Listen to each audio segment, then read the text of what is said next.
Juris Bonders piedalās otrajā televīzijas šovā un sākumā bija nemanāms starp tādām zvaigznēm kā Tonijs G un Mareks Kolks.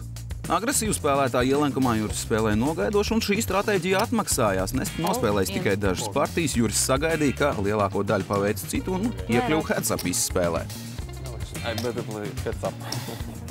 Sagaidīja savu trešo vietu, praktiski nenospēlējot nevienu partiju, saka Juris. Heads-up cīņā Bondera pretinieks bija viens no spēcīgākajiem online spēlētājiem šajā šovā, Reiko Rai no Igaunijas. Nebija viegli, un Bonderam nācās pieņemt vairākus grūtus lēmumus, bet pēc grūta sākuma latviets tomēr tika tālāk.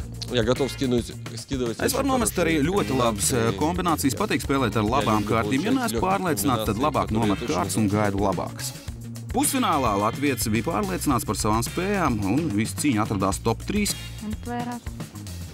Jāsaka, arī veiksmē bija liela nozīme, un Juris Bonders, lai gan neuzvarēja pusfinālā, tomēr droši iekļuva finālā.